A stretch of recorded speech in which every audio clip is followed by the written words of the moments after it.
Brand adalah aset paling berharga dari bisnis ya. Ini adalah tentang gimana bisnis dan produk kita dikenal dan kemudian diinginkan gitu.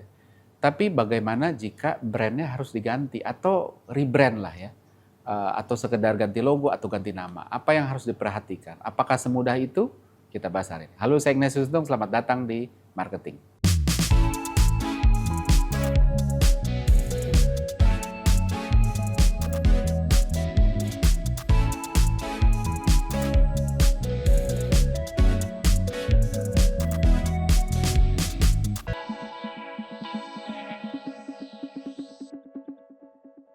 Banyak pebisnis fokus ngebangun produk, bikin feature yang bagus, teknologi bagus, paling efisien, dan lain sebagainya. Namun lupa membangun brand. Mereka berpikir bahwa brand ini ya produk, artinya untuk bisa bangun brand, ya produknya yang dibangun.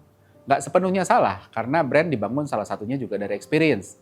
Jadi kalau produknya nggak kompetitif, gimana mau menciptakan brand yang baik? Karena experience-nya jadi nggak enak kan gitu ya.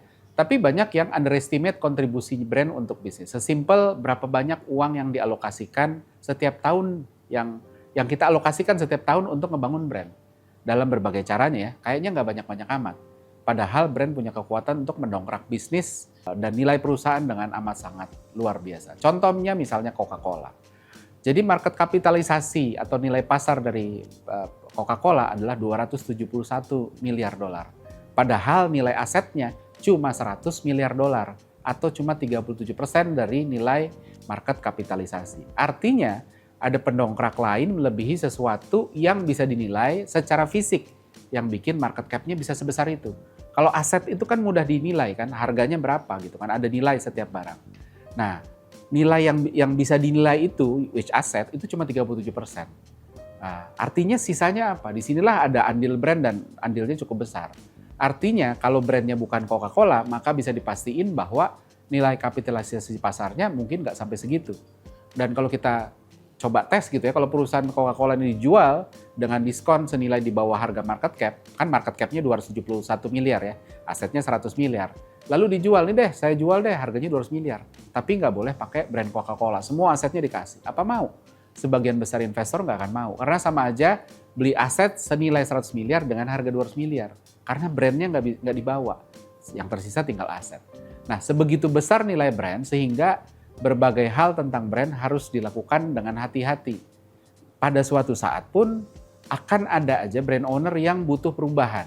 Merubah brandnya. Bisa sekedar penyegaran logo, sekedar ganti nama. Karena situasi-situasi tertentu yang mengharuskan mereka ganti nama.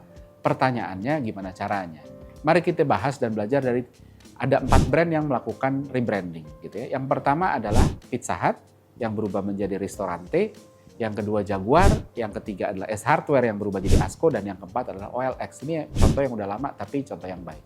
Nah, gimana mereka melakukannya? Apa yang oke dan apa yang bisa dilakukan lebih baik dari berbagai rebranding ini? Versi saya tentunya ya. Nah, disclaimer, opini saya ini berdasar hanya sebatas informasi yang saya tahu. Jadi bisa aja ada informasi yang tidak saya ketahui tentang kasus-kasus brand ini. Yang akhirnya membuat apapun yang mereka lakukan jadi benar-benar 100% make sense gitu ya. Saya nggak bilang ini paling benar atau lebih benar, tapi bisa jadi satu referensi aja. Kita mulai dengan Pizza Hut ya. Apa yang mereka lakukan? Restoran pizza terbesar di Indonesia ini, dan udah lama ya, ini kan memutuskan untuk merubah namanya jadi Ristorante. Berbagai sumber nyebutin bahwa salah satu alasannya memang karena mereka putus hubungan dengan Pizza Hut pusat di Amerika gitu ya. Tapi lalu dugaan lain yang beredar di masyarakat adalah mereka mau memutus asosiasi dengan Amerika sehubungan dengan sentimen Israel-Palestina. Apa yang mereka lakukan? Saya tidak melihat perubahan signifikan di layout dan fasad toko gitu ya. Tampilannya masih sama. Bahkan buku menunya, foto-fotonya ditampilinnya amat sangat mirip dengan yang lama gitu. Logo Pizza Hut yang berubah jadi Ristorante pun masih ngebawa feel yang konsisten dengan logo Pizza Hut yang lama. Font type-nya mirip gitu ya. Terus elemen topi-topian berwarna merahnya Pizza Hut pun dipertahankan di logo Ristorante. Jadi saya tidak mendapatkan exposure mengenai keterangan resmi perusahaan soal kenapa sih restoran ini berubah gitu ya. Nah, tapi apa yang dilakukan dengan cukup baik dari Pizza Hut menjadi Ristorante? Yang pertama adalah penggantian logo yang mempertahankan feel yang konsisten. Jadi berganti nama adalah proses rebranding yang cukup menantang karena ya kalau namanya udah ganti kan jadi susah gitu ya. Dan hal yang paling mudah dikenali adalah nama. Gagal membangun kesan bahwa ini perusahaan yang sama akan berakibat fatal. Sama kayak menutup perusahaan dengan mulai dari nol. Ketika namanya ganti nggak dikenalin, terus akhirnya orang nggak kenal, terus kayak bangun dari nol gitu ya. Nah, bedanya ini dilakukan di tempat yang sama, di outlet yang sama gitu ya. Jadi itunya yang mungkin membantu. Nah, Ristorante juga ngebawa typeface dan logogram yang sudah dikenali dari Pizza Hut. Tipe tulisannya, topi-topiannya gitu ya. Ini akan membuat konsumen masih bisa ngenalin bahwa Ristorante itu adalah Pizza Hut yang baru gitu ya. Apalagi Ristorante beroperasi di outlet yang sama, di tempat-tempat di titik yang sama. Tampilan fasad dan interiornya mirip, buku menunya sangat familiar dengan Pizza Hut. Dengan logo yang masih ada benang merahnya ini, Ristorante pun meminimalisir risiko kehilangan konsumen karena konsumen masih bisa ngenalin mereka dengan amat sangat mudah. Nah, tapi ada yang bisa dilakukan dengan lebih baik lagi. Ada. Yang pertama adalah komunikasi dari perubahan ini. Saya berusaha mencari komunikasinya nih apa gitu ya. Kenapa sih mereka berubah dan lain sebagainya. Bagaimanapun juga rebranding, apalagi perubahan nama akan selalu mengundang tanda tanya. Kenapa dia berubah? Saya kekurangan konteks mengenai mengapa namanya berubah. Tapi jika perubahan nama ini hanya karena mereka berpisah dari Pizza Hut pusat di Amerika sana, maka sebaiknya ini dikomunikasiin aja gitu ya. Karena ya nggak ada risiko. Terlebih lagi jika perubahan ini memang ditujuin untuk mengatasi dampak sentimen Israel-Palestina. Oh, kita nggak mau belain sana gitu ya. Makanya kita pisah gitu ya. Kalau itu dikomunikasikan, konsumen jadi clear tentang kenapa mereka berganti. Jadi lebih tercapai goalnya ketimbang ya udah membuat orang bertanya-tanya. So jika sentimen Israel-Palestina benar-benar berdampak pada bisnis mereka dan ini jadi alasan utama untuk mengganti nama, maka gimana mereka mempertahankan elemen Pizza Hut di logo Ristorante yang baru jadi hal yang kontraproduktif, terlebih karena ini tidak dikomunikasikan. Jadi memisahkan diri dari sesuatu yang memiliki sentimen negatif tidak bisa sekedar dilakukan dengan ganti nama aja, terlebih ketika brand awareness-nya sudah tinggi. Analoginya gini, kalau ada ada orang adalah teman baiknya si teroris gitu ya, wajahnya udah dikenalin, oh ini teman baiknya teroris, namanya si Tono nih temannya gitu ya. Lalu supaya dia bisa bebas kemana-mana dan nggak ditakutin orang, terus dia ganti namanya jadi Budi. Tapi tetap aja menakutkan bagi orang karena mukanya masih sama. Ini kan si Tono ini, bukan Budi ini. Yang temannya teroris itu, dia ganti nama kan gitu ya. Jadi akan lebih leluasa jika dia bisa mengganti wajahnya, bahkan dengan nama yang masih tetap dipertahankan gitu ya.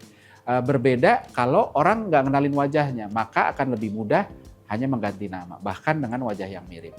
Nah, kalau kita lihat Pizza Hut jadi Ristorante, kalau alasannya untuk tadi ya, memisahkan dari sentimen Israel-Palestina, tampangnya masih sama. Jadi orang masih bertanya-tanya, ini mah masih sama aja, akal-akalan aja ya. Jadi itu yang harus diwaspadai. Yang kedua adalah dari Jaguar. Apa yang mereka lakukan gitu ya. Jadi pabrikan mobil premium asal Inggris ini kan tahun lalu melakukan rebranding. Mereka merubah logonya secara amat sangat drastis. Typeface-nya berbeda dan nggak terkesan ada benang merahnya. Penulisan Jaguar yang tadinya full capital, huruf besar semua, dirubah jadi huruf kecil semua, small cap. Icon Jaguar yang hewan Jaguar yang lagi lompat di atas logo Jaguar pun dihilangkan. Lalu mereka juga ngeluarin video rebranding yang kemudian memicu banyak perdebatan. Secara look, tampilan iklannya modern stylish. Mereka menggunakan warna-warna high saturated, gitu ya, high saturation, menggunakan model-model berpenampilan fashionable. Copywriting-nya pun statement-statement yang bold gitu ya. Jadi live vivid, break mode, delete ordinary, copy nothing gitu ya. Iklannya jauh dari tipikal iklan mobil. Dan mereka tidak menampilkan mobil dalam iklannya. Sampai Elon Musk itu mempertanyakan Jaguar dalam tweetnya di Twitter gitu ya, di X gitu ya. Are you selling car gitu? Apakah kamu menjual mobil gitu? Jadi dalam tanda kutip kayak diledek. Kenapa jualan mobil kok iklannya nggak ada mobil-mobilnya gitu ya? Tapi apa yang dilakukan dengan baik sama si Jaguar? Yang pertama, lepas dari tujuan rebranding dan tujuan iklan yang diluncurin, iklan yang dibuat oleh Jaguar ini cukup baik kualitasnya. Kualitasnya bagus, keren gitu ya, stylish gitu ya. Tampil dengan gaya yang jauh berbeda dari tipikal iklan mobil. Namun ternyata ini kan iklan mobil. Jadi ada efek unpredictable sehingga akan menarik perhatian orang lebih diingat. Iklannya catchy dan berbeda. Statementnya provokatif, bikin orang mau tahu, cukup bangun curiosity, tapi ujungnya ternyata Jaguar. Otak kita selalu tertarik sesuatu yang tidak bisa diprediksi kan ya, seperti saya bilang gitu ya. Karena itu dianggap ancaman oleh otak kalau kita nggak bisa ngerti. Apa nih kok nggak ada di database saya? Gitu. Sehingga kita akan pay attention lebih lanjut daripada kelewatan gitu ya. Nah makanya diperhatikan dengan lebih baik. Tapi jika tujuan Jaguar untuk menarik perhatian, untuk kemudian memberitahu mereka working on something, maka ini cukup berhasil karena perhatiannya ketarik. Tapi apa yang bisa lebih baik lagi dilakukan sama Jaguar menurut saya? Yang pertama logo. perubahan logo yang dilakukan Jaguar itu terlalu drastis. Typeface-nya berbeda, icon Jaguar lompatnya hilang. Full caps berubah jadi small cap. Jadi relatif tidak ada sesuatu yang cukup konsisten yang bisa dibawa dari logo lama, nggak dibawa ke logo baru. Gitu. Nah, tanpa dorongan materi komunikasi yang agresif, ini akan bikin konsumen bingung. Apa nih, kok beda? Apa ada produk lain yang namanya juga Jaguar gitu ya. Jadi walaupun kesan freshnya didapat dari logo baru, tapi instant recognition-nya jadi penuh resiko. Dan hal ini bisa diminimalisir kalau materi komunikasinya masif. Kan gitu ya. Nah, yang kedua adalah iklan. Pertanyaan Elon Musk tentang apakah mereka jual mobil tidak bisa dilihat tanpa ngerti konteksnya. Jika ini adalah video rebranding di mana apapun yang mereka mau bikin itu langsung dikomunikasikan setelah teaser ini, maka pertanyaan Elon Musk relevan. Kok nggak ada mobilnya? Kamu mau ngomong apa sih? Kok nanggung gitu ya? Tapi saya ngelihat ini teaser bukan iklan yang biasa. Pre-introduction ads sebelum iklan full reveal-nya keluar. Dan untuk iklan teaser ini cukup berhasil memancing perdebatan. Karena memang itulah yang sering jadi goal dari iklan teaser ya. Kan perdebatannya pun juga banyak. Tapi dalam konteksnya Jaguar, di mana brand mereka jadi kurang relevan di beberapa tahun terakhir ya. Karena kita lihat penurunan revenue-nya konsisten dari 2017 turun terus. Maka iklan teaser ini nggak begitu tepat, terutama ketika jarak antara teaser dengan iklan launch-nya itu jauh. Sampai sekarang masih belum keluar iklan launch-nya. Kenapa? Teaser itu cuma bisa berjalan dengan baik untuk brand-brand yang memang ditunggu-tunggu. Tunggu ya, kita lagi nyiapin sesuatu yang oke nih gitu ya. Sesuatu yang menarik akan segera datang, tunggu tanggal mainnya. Kalau brandnya di level yang memang sudah cult, atau setidaknya ditunggu-tunggu orang, maka teaser akan works dengan baik gitu ya. Tapi dalam konteks Jaguar, ngelihat performanya menurun, saya nggak yakin teaser ini produktif. Orang nggak nunggu-nungguin Jaguar lagi mau bikin apa gitu ya. Jadi bilang tunggu ya, we're working on something, itu jadi nggak jalan. So what orang bilang gitu. Bahkan bilang so what aja enggak, karena buat orang bodo amat gitu, jangan-jangan gitu. So teaser ini masih relatif lebih kecil risikonya kalau di launch apapun yang diteaserkan ini ya, itu abis itu launch-nya itu nggak lama keluar. Nah ini kan jauh banget dari teasernya ke yang apa yang mau dibikin ini, udah berbulan-bulan sampai sekarang masih belum keluar gitu ya.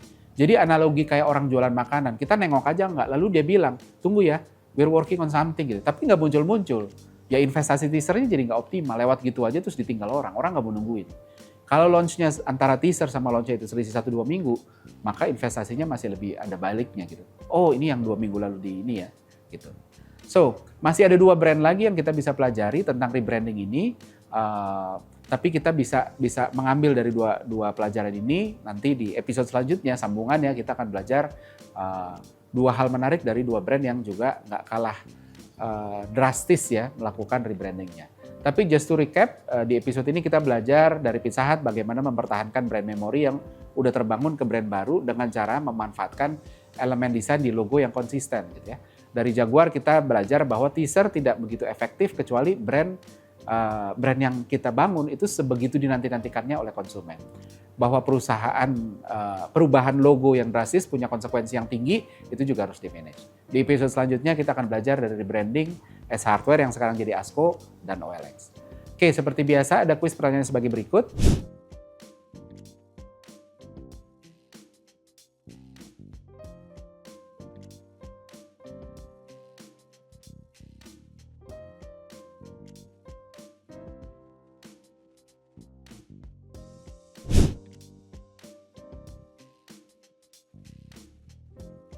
Dan pemenang dari episode kali ini bisa disaksikan di episode selanjutnya. Selalu saksikan Marketing di Marketers TV. Saya Ignatius Untung, pamit undur diri.